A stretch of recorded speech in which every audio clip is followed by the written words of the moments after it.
Biasa firman Tuhan selalu baru setiap pagi apabila kita hidup di dalam kasih-Nya yang sempurna, dengan setia dan tanpa retorika.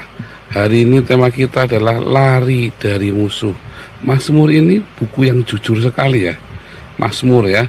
Waktu saya mengalami masa pencobaan yang luar biasa ya, tahu semalam-malaman saya membaca Mazmur ya. Saya nggak bisa tidur, badannya panas semua ya, stres itu ya. Saya baca kitab Mazmur ini, saya baca keras-keras saudara. Di kamar itu saya baca keras-keras ya. Udah sampai pasal 150 ya, ulangi lagi di depan lagi. 4 kali dalam masa-masa itu saya baca Mazmur. Cuman baca Mazmur aja saya. Ya, saya baca keras-keras itu. Ini buku yang jujur. Itu banyak orang kan, oh jangan mengeluh, jangan begini, jangan begitu sama Tuhan. Ya, dia nggak ngerti, ya. Bukan mengeluh marah-marah, bukan. Tapi datang sama Tuhan, tolong Tuhan. Keluhannya adalah keluhan yang jadi Mazmur. Terakhirnya selalu membangunkan. Tapi aku percaya kepada Tuhan. Coba tadi Mazmur tadi ya, Mazmur 3 tadi. Ya, Mazmur 3 tadi endingnya apa tadi? Judulnya kan ketika ia lari dari Absalom anaknya. Ya, wah isinya keluluhan. Tapi coba ayat ke-8 dan ke-9. Ya, ayat ke-7 mulai. Aku tidak takut pada puluhan ribu orang yang siap mengepung aku. Di depannya itu kelihatannya mengeluh saudara. Tapi ayat terakhirnya selalu apa? Aku tidak takut pada puluhan ribu orang yang mengepung aku. Bangkitlah Tuhan, tolonglah aku.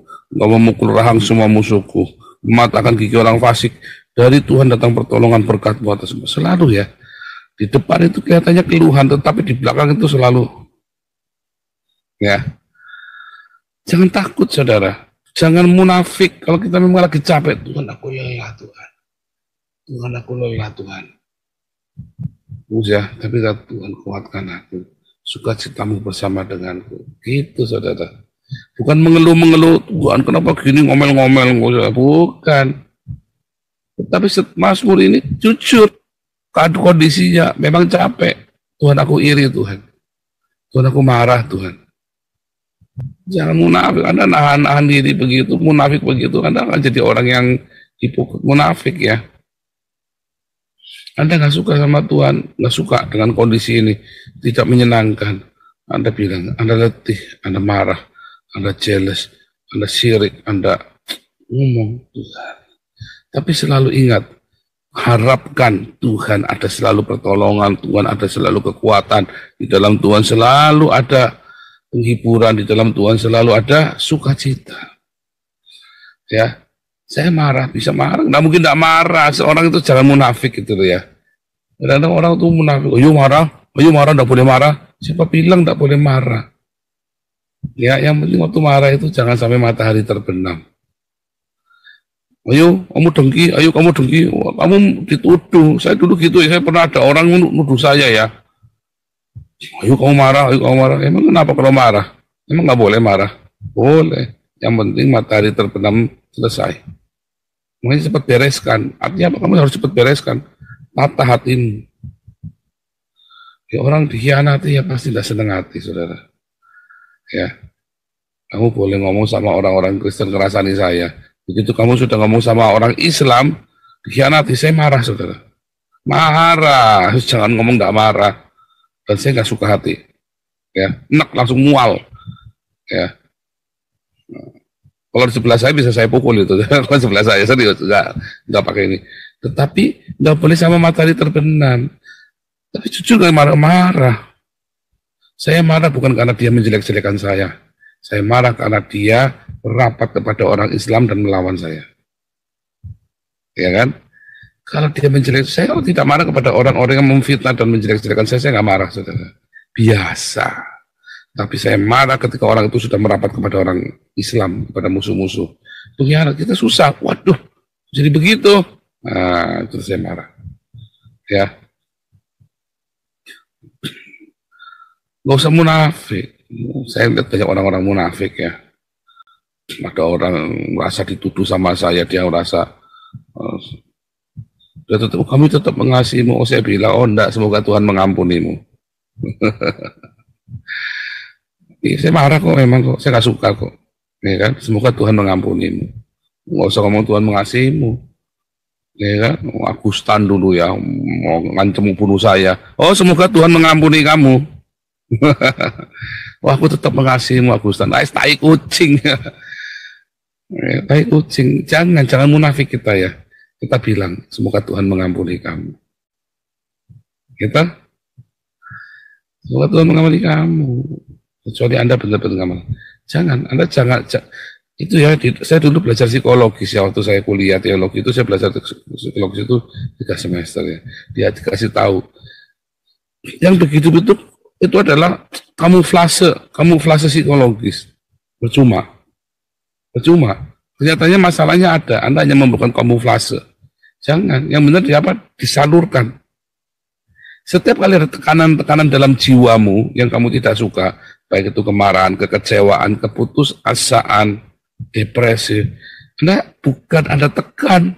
Jangan Anda anggap pura-pura nggak ada, nggak boleh. Ya, ada, bereskan. Kalau Anda anggap pura-pura nggak ada, itu nanti Anda jadi hipokrit dan Anda akan memendam. Anda akan punya satu kantong memori ditaruh di sana. Semua yang busuk-busuk di sana, lama-lama meledak nggak? Meledak. Tapi kalau Anda di dalam kantong memori itu ada masalah, ya, Anda jangan taruh di kantongan untuk kumpulin di situ, jangan. Buka sekalian, ini ada barang busuk nih, keluarin. Kalau di rumahmu ada barang busuk, jangan malah dipojok-pojokin, taruh di bawah lemari. Suatu ketika singgatnya keluar semua. Singgat itu apa singgat? Ulatnya itu keluar semua nanti, saudara. Kalau ada barang busuk, dikeluarin sekalian, ditarik. Ambil, buang. Bau, iya bau, enggak apa-apa, tapi ambil, tarik. Kalau ada barang busuk di rumahmu, ambil, tarik. Jangan malah disokok, disembunyikan. Dulu saya waktu kecil karena mungkin males ya. Ya mungkin banyak anak kecil juga begitu ya. Kalau kita ada barang yang kurang baik itu kita malah colokkan sekali ke dalam kolongnya lemari atau di kolong karpet begitu kan. Suatu ketika saya ada makanan dia jatuh, meletak dorong ke dalam. Nah 3 hari kemudian, wah itu ularnya keluar semua saudara. Berarti keluar semua. Nah, dari situ saya belajar, iya ya, barang itu tuh diambil sekalian, biar busuk diambil sekalian. Sudah selesai. Tapi kalau kamu biarkan itu, kamu simpan, itu busuk itu sampai bertahun-tahun gak hilang-hilang. Sudah kamu ambil, udah kamu bereskan pun akhirnya sampai bertahun-tahun gak hilang-hilang busuknya itu. Bau, Anda mesti semprot-semprot pakai segala macam, pakai alkohol, pakai segala macam. Tapi kalau Anda ada barang busuk, langsung keluarin. Ada barang busuk, langsung keluarin. Artinya apa? Akuin. Ya memang saya marah kok. Memang saya gak suka kok. Gak usah malu, gak usah gengsi, gak usah, jangan tertuduh. Memang saya gak suka kok, mau apa? Gitu ya. Enak ya kayak saya ya. Udah aku marah. Emang kenapa kalau marah enggak boleh marah? Emang kamu siapa ngatur-ngatur hidup saya? Kan begitu kan. Saya mau marah suka-suka saya. Kamu nggak suka ya nggak usah di sini. Kan begitu kan, nggak usah deket-deket saya. Enak ya hidup kayak saya ya, free. Temennya ya banyak. Semua orang deket-deket saya senang, berteman dengan saya senang. Ya, karena saya orangnya terbuka, open. Dan saya tidak pernah menyimpan di hati. Kebusukan-kebusukan itu nggak pernah saya simpan. Sehingga orang nyaman kalau sama saya. Ya kan? Pokoknya tampilannya saya, itulah saya. Enak kan? Ringan, ya awet muda, ya badannya enak, kita selalu enteng, tidur ya ngoroknya buanter, ya mules. Karena saya nggak pernah menyimpan, nggak ada beban sampai berhari-hari, sampai kepikiran, sampai emosi, jalan saja. Marah hari itu saja, saat itu saja, itu sudah selesai. Nah, barang busuk itu dikeluarkan. Nah, Mazmur itu ceritanya begitu, saudara. Ketika masa pencobaan itu datang, itu mengeluarkan semua kebusukan-kebusukan, karakter-karakter, sifat-sifatnya Daud itu keluar semua. Sifat-sifat kita manusia keluar semua. Tapi di situ dia bereskan. Ada keluhan, ada tekanan, ada keluh kesah. Jujur, saudara. Mazmur itu kitab doa yang jujur. Anda belajar dari Mazmur, coba amati setiap langkahnya. Tuhan, aku marah Tuhan sama orang ini. Tapi Tuhan, berikan aku kesabaran, berikan aku ketenangan. Biar Tuhan yang membalas. Biar Tuhan yang membalas, jangan lepaskan Tuhan orang ini. Wow, pokoknya doanya memberkati. Nanti, Tuhan nggak usah. Tuhan berkatilah ini orang-orang yang ini, berkatilah orang yang sudah ngambil suamiku Tuhan, supaya dia diberkati dan makin umur panjang dan uangnya banyak, diberkati benar, uangnya banyak benar, Anda makan mengucap di hati.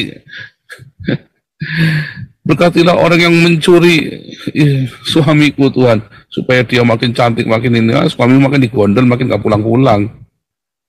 Tuhan, balaskan Tuhan, supaya jangan aku yang membalas, biar Tuhan yang membalas. Namun biar kehendak-Mu yang jadi. Suatu ketika nanti Tuhan tiba-tiba mengubahkan hatimu.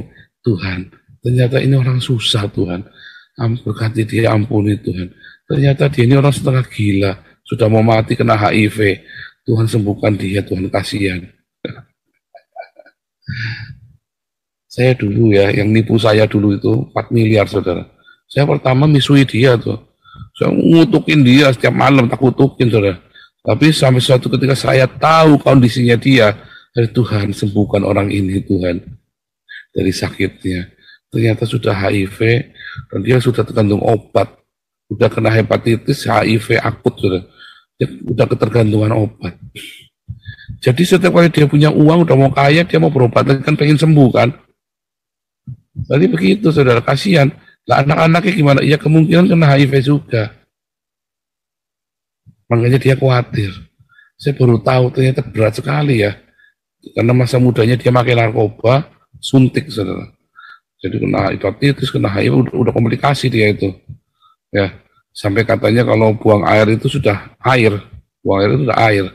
Tapi dia bisa bertahan kenapa dengan obat. Dia minum obat terus. Asal dia nggak boleh capek aja pokoknya. Begitu capek, masuk rumah sakit.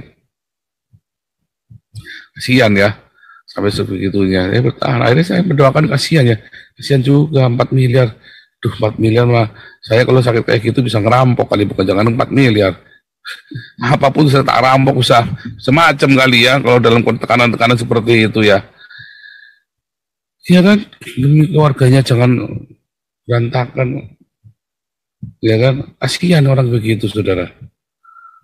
Ya, kasihan. Akhirnya kita bisa memberkati dia, bisa melepaskan pengampunan. Tidak apa-apa, mengalir saja. Tuhan balaskan sakit hatiku Tuhan. Mengalir dulu. Ya, nanti Tuhan yang ajari kita. Roh Kudus itu yang memimpin kita. Yang penting hatimu tuh jangan langit dan bumi akan lenyap. Pokoknya dendamku tinggal tetap jangan. Jangan dipatok. Buka saja. Ya, jiwaku terbuka untukmu Tuhan. Dibuka saudara. Nah, dan begitu Anda tahu musuhmu itu ternyata penyakitan, akhirnya saudara ngalah kan, dan kelihatannya saudara lemah, dia mulai kurang ajar sama saudara kan. Ngalami gitu nggak? Wah sering, kan tontonan banyak kita kan. Ketika saya nggak membalas kan dikira orang-orang ini kan saya lemah kan. Ketika kita nggak membalas kan dikira lemah kan. Dikira kita nggak berani kan, ketika kita nggak membalas kan. Jangan ya merasa lemah ketika Anda nggak membalas. Jangan terintimidasi begitu. Jangan panas, biarin saja. Ya, mengapa Tuhan Yesus waktu mau ditangkap dia pergi? Waktunya belum tiba. Bahkan ketika di Getsemani, kenapa Tuhan nggak musnahkan itu orang-orang yang menangkap? Karena memang bukan caranya. Bukan caranya, kita tahu aturan mainnya, dan bukan karena masalah emosi, enggak. Karena kita mau melakukan yang sempurna. Kita mau mendapatkan berkat yang sempurna. Ketika Daud lari dari Absalom, memang dia lari takut? Enggak. Dia nggak bisa ngelawan, bisa. Pada akhirnya tuh harus ngelawan kan. Dan akhirnya mati anaknya. Nah itu yang ditakutkan Daud. Kalau dia lawan mati, dia berharap Absalom bertobat. Dia berharap di tengah jalan ada orang yang bisa mempertobatkan Absalom. Tapi kalau langsung dilawan bisa nggak? Ya bisa, mati langsung anaknya. Nggak ada kesempatan buat bertobat. Ya kan? Kalau saya nggak ngelawan, kalau saya orang menghina saya nggak ngelawan. Ya, bukan karena saya takut, pun karena kita lemah. Ya, masa di channel kita banyak jenderal, banyak orang punya duit, kita dihina, kita nggak bisa apa-apa, bisa. Cuman karena kita mau yang sempurna, yang dari Tuhan. Ya, jangan membalas karena Anda hebat, tapi jangan mengalah karena Anda lemah. Kan lucu kan? Anda mengalah karena nggak berdaya, jadi ngalah. Anda membalas karena Anda merasa hebat. Itu mental pecundang kalau yang begitu. Ya, itu kan kelihatan kan? Nah, kan banyak kan lihat ya orang-orang yang menghina-hina kita itu orang-orang Kristen. Kenapa mereka nggak berani menghina orang Islam?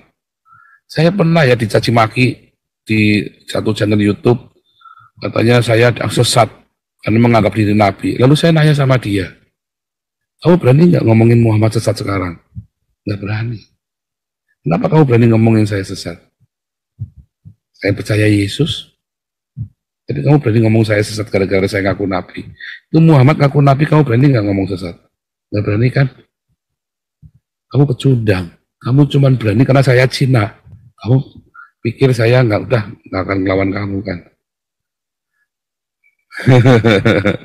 Ya kan? Dia pikir nggak ngelawan kan? Terus ya. Itulah mental-mental pecundang. Jadi Anda jangan menekan orang lain karena Anda lebih hebat. Tapi jangan Anda mengalah karena Anda lemah. Karena aku lemah, udah ngalah aja karena kita lemah. Ya jangan. Yang itu jadi mental pecundang. Akhirnya Anda akan terintimidasi. Makanya pada saat Anda kuat, Anda jangan tekan orang. Supaya Anda jangan ditempatkan oleh Tuhan dalam posisi lemah yang harus mengalah. Saya ulangi ya. Kalau Anda dalam posisi kuat, jangan pernah nekan orang, injak orang. Mengapa? Supaya Tuhan jangan menempatkan kamu di dalam posisi yang lemah sehingga kamu harus mengalah. Tapi biarlah kamu dalam posisi yang kuat, yang powerful, dan kamu mengalah. Padahal kamu powerful, kamu punya kuasa buat puntir kepala itu orang. Tapi kamu mengalah. Nanti kamu tidak akan pernah ditaruh di dalam posisi yang lemah sehingga kamu kudu ngalah untuk kudu rendah-rendah nyembah-nyembah. Sehingga Anda nggak perlu ngalami itu. Anggap enggak? Saya ulangi sekali lagi. Kalau kamu dalam posisi yang kuat, powerful, punya uang, punya kedudukan, jangan pernah nginjak orang yang lemah. Sekalipun dia ngelawan kamu, nggak usah. Biarkan saja. Selama dia tidak merugikan secara langsung. Atau mungkin hanya potensi merugikan tapi tidak ada kerugian apa-apa. Jangan takut. Supaya Tuhan jangan tempatkan kamu dalam posisi yang lemah sehingga kamu kudu ngalah dan nyembah-nyembah orang itu merendah-rendah. Sehingga Anda nggak perlu begitu, karena di dalam posisi kuat pun kamu sudah merendah. Ya, seakan-akan kamu lari dari musuhmu, seakan-akan kamu kalah. Oh enggak, kamu nggak kalah. Saya banyak melihat orang-orang kaya, orang-orang yang sukses hidupnya, ya bukan sukses karbitan, orang ini rendah hati. Bos saya dulu ya dilawan, diteladung, dia apa? Kenapa toh? Itu nuntut Pak. Saya ingat sekali waktu saya kerja, ada satu Cina Medan yang kaya raya, saya nggak sebutkan namanya, kalau saya sebut Anda tahu semua. Itu bos saya sudah kaya raya sekarang, konglomerat, salah satu konglomerat Indonesia. Suatu ketika ada anak buahnya ladung, saudara. Kurang ajar. Kenapa nggak singkir saja? Ya biar nggak ngefek, buang waktu. Tapi kan semua jadi berani. Enggak, cuma dia saja. Mereka tahu kok, nggak ada yang berani. Jadi pelajaran, enggak usah. Rendah hati sekali ya ini bosku saya. Ini bos saya ini rendah hati sekali. Nggak usah, biarin saja. Tapi mohon maaf saudara, berapa hari kemudian saya dengar dia mati kecelakaan. Tapi kan kita nggak bisa nuduh, oh dia yang bunuh, enggak. Bisa jadi memang dia, karena Tuhan belain bos saya ini karena dia cinta, dia orang Kristen ya. Bos saya ini orang Kristen soalnya. cinta Tuhan. Nggak usah. Nah, kemudian tiba ya mungkin ada orang lain, dia punya musuh orang lain, ada orang yang kita nggak ngerti pokoknya.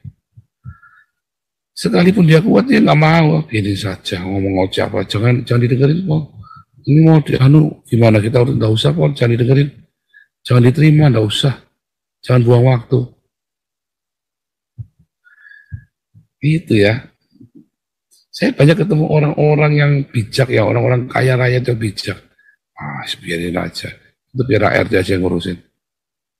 Cuma gitu doang. Padahal dia mau pelintir aja ceng bisa. Bisa. Mau pelintir itu bisa.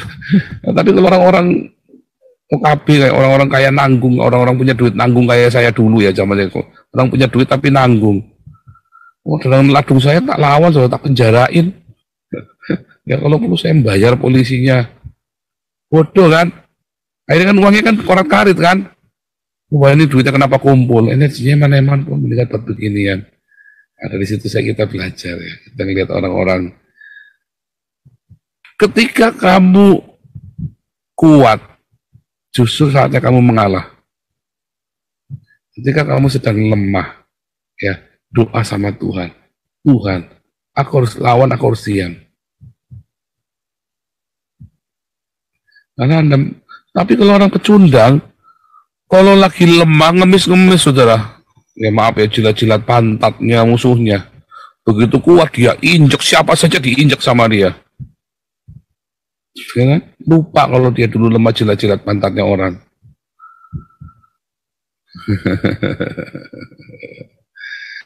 Begitu kan? Apa ada mental pecundang?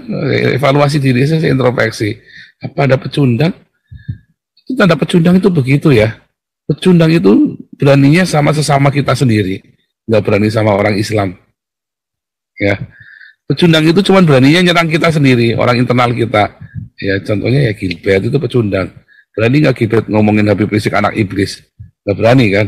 Nggak berani, nggak punya nyali Gilbert ngomongin Ma'ruf Amin anak iblis atau siapa itu Habib Rizik atau Abdul Somad anak iblis, mana berani? Ya kan? Nah, kalau ngatain saya anak itu kan berani kan? Karena saya kan bukan siapa-siapa. Nggak taunya dia kecirit-cirit sama kita, sekarang mabok dia diaudit sama pajak gara-gara kita hembuskan terus tiap hari gaya hidup hedonismenya dia. Kan begitu kan? Nah, ketika kamu lemah pun jangan takut. Ketika kamu orang kecil nggak berdaya, jangan pernah takut. Bukan berarti saya suruh Anda melawan, tapi jangan takut. Pakai tenaga kecil, pakai takut. Saya banyak melihat, karena kamu bukan siapa-siapa, kamu takut. Anda pikir saya siapa berani ngelawan seorang Gilbert? Coba, saya banyak yang nasihatin, jangan sampai itu orang besar, backingannya banyak. Emang saya takut? Nggak pernah takut saya. Karena ada Roh Kudus dalam dan itu Roh Kudus yang suruh saya memberikan suara kenabian buat Gilbert. Ya kan? Kalau orang pecundang, kalau dia lagi nggak ada kekuatannya, dia takut, saudara. Begitu ada kekuatannya, dia injek semua orang. Nah, itu pelajaran hari ini Mazmur ngajari kita. Daud bisa nggak itu mites anak itu mites saja, anak kemarin sore, goblok. Bisa, tapi nggak mau. Dia lebih memilih Tuhan. Aku kudu lari, kudu ngenes begini Tuhan. Kudu lari dari anakku sendiri. Sampai sih diperkosa ya sama anaknya ya, gila ya.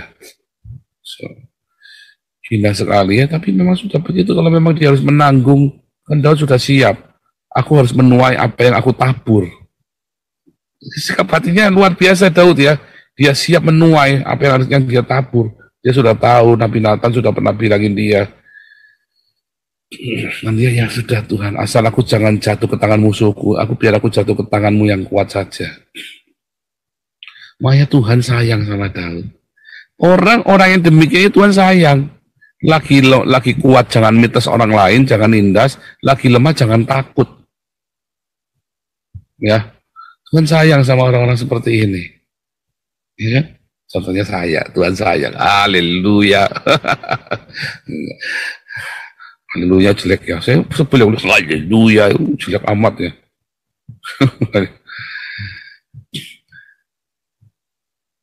Tuhan sayang ya, kalau Anda mau ketika Anda kuat, Anda memberikan orang lain pengampunan. ya memberikan orang lain, ya sudah ngalah. Ketika Anda lemah pun Anda tidak takut, karena Anda tahu di belakangmu ada Tuhan Yesus.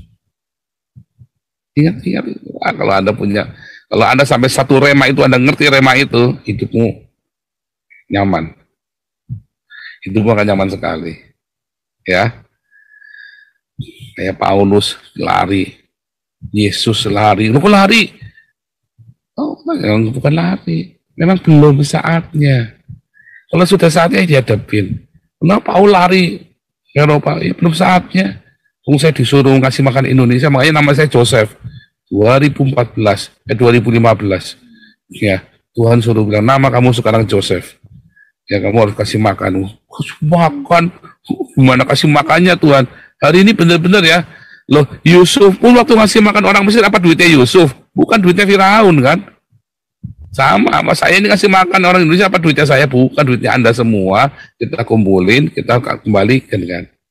Itu 2015 ya, Tuhan suruh saya ganti nama Joseph itu ya. Nama kamu Joseph.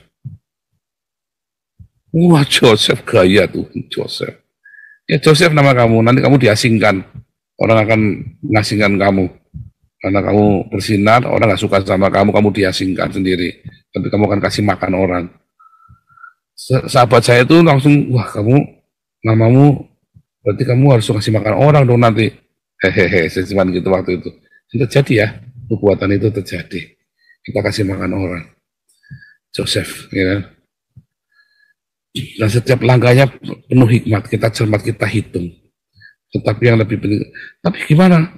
Kok takut lari? Enggak takut. Saya enggak takut ya. Kalau memang saatnya saya hadapi, saya nggak pernah lari ya. Saya nggak pernah lari. Semua masalah-masalah itu saya hadapin semua, nggak ada yang saya lari. Nah, gitu ya. Kenapa? Karena Tuhan beserta dengan saya.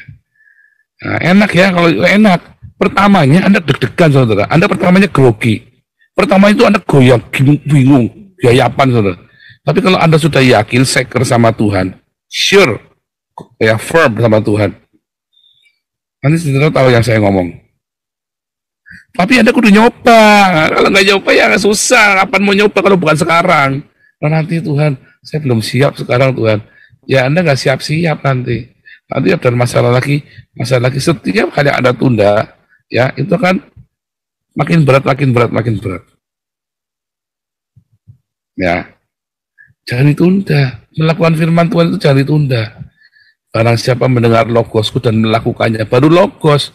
Anda tahu, Anda mengerti, tapi Anda tunda. Ya, Anda membangun rumah di atas pasir, tapi Anda mengerti, Anda lakukan, Anda membangun rumah di atas batu. Suatu ketika, logos itu benar-benar jadi rema, Anda kepenuhan Roh Kudus. Ya, sehingga Anda begitu lihat ke depan kita, Anda sudah ngerti akan terjadinya seperti apa. Cuman gitu aja, gampang, jalan terus. Ya, Tuhan Yesus memberkati. Silakan Pak Agus.